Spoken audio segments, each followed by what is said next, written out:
Insulation tester, इसको megger भी बोलते हैं। अभी जो है इसको मैं 160 आरपीएम की स्पीड से घुमा रहा हूँ, तो ये अनंत पे जा रहा है। इन्फिनिटी दिखा रहा है। इन्फिनिटी दिखा रहा है। और यदि दोनों टर्मिनल शॉर्ट कर दें और उसके बाद ये घुमाते हैं इसको,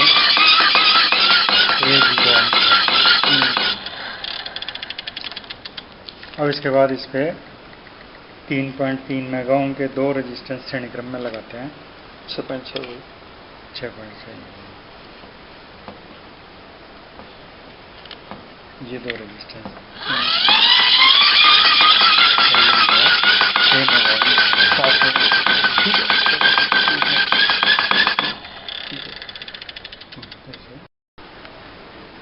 मैगर, इंसुलेशन टेस्टर भी बोलते हैं इसको। ये जो इंसुलेशन टेस्टर है, इसका डायल पे जो लिखा हुआ रहता है, डायल जो है वो मेगा ओम में होता है, और इसके अलावा इस पर वोल्टेज भी देखना होता है कि हम कितने वोल्टेज पर इंसुलेशन टेस्ट कर रहे हैं। तो मैगर जो है वो 500 वोल्ट, 1000 वोल्ट और ये 2500 वोल्ट का मैगर है। इस मैगर में एक हाथ से घुमाने वाला जनरेटर होता है, जिसको घुमाने से वोल्टेज पैदा होता है, और फिर ये वोल्टेज जो है डबलर सर्किट से बढ़ाने के बाद में ये जो मूविंग कॉइल है, इसमें प्रेशर कॉइल और करंट कॉइल है, उसमें से होता हुआ इन टर्मिनल पर आ जाता है। यदि इन टर्मिनलों को शॉर्ट करते हैं तो विक्षेप आएगा, 0 ओम आ जाता है। या मैंने दोनों टर्मिनल शॉर्ट किए तो इसमें विक्षेप आ गया। ये मूव कर रही है। इस मैगर में जो है कंट्रोलिंग के लिए जो है, कंट्रोलिंग टॉर्क के लिए हेयर स्प्रिंग नहीं होती। करंट कॉइल और प्रेशर कॉइल दोनों के मैग्नेटिक फोर्स के कारण ये जो है रीडिंग देता है।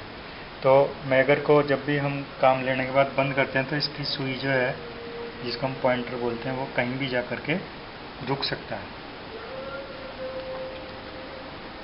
इस मैगर को घुमाने से जो वोल्टेज आते हैं वो हम यहाँ से देख सकते हैं। धीरे घुमाना सर, क्योंकि 1000 वोल्ट से ज़्यादा जनरेट नहीं करना। देखिए, हाँ, हैंड धीरे धीरे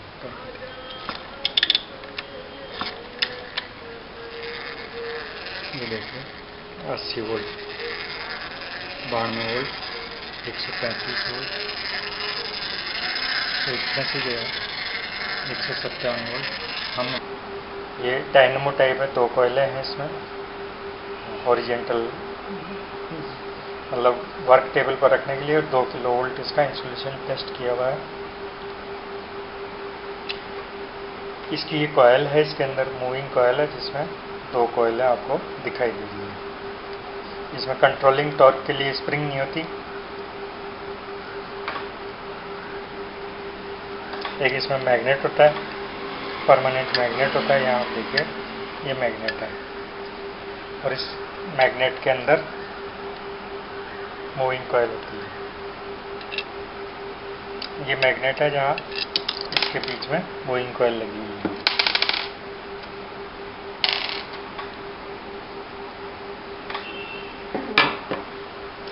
ये इसका जनरेटर है, हैंड जनरेटर, जो कि वोल्टेज पैदा करता है।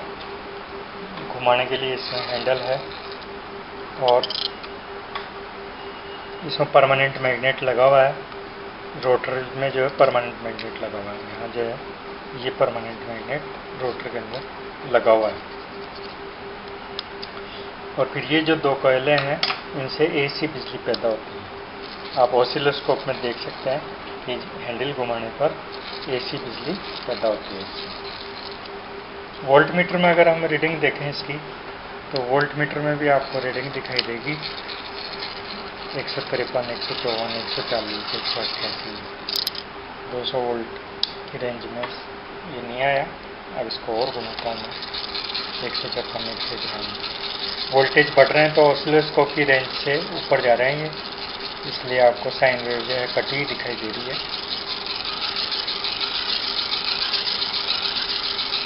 दो 300 वोल्टेज, 308, 310, 330, 340, 356। तो जिसकी तेजी से हम उसको 160 आरपीएम पर जब हम ले जाएंगे, अधिक वोल्टेज फिर बनाने के लिए यहाँ पर जो है डबलर सर्किट लगा हुआ है, डबलर ट्रिबलर।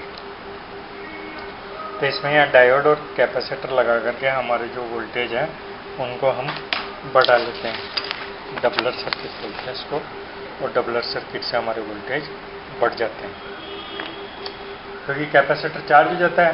फिर दूसरी डायरेक्शन में जब बिजली आती है तो वो जो है वोल्टेज ऐड होके फिर आगे चले जाते हैं, तीसरे कैपेसिटर को चार्ज करते हैं, फिर वो दोनों वोल्टेज सीरीज में होकर चौथे वोल्टेज को चार्ज करते हैं। इस तरह से हमारे वोल्टेज जो है दुगने तिगने चौगुने 5 गुने हम बढ़ा सकते हैं वोल्टेज। तो ये 500 वोल्टेज पैदा करता है 160 आरपीएम पर घुमाने पर, और उसको 5 गुना बढ़ा के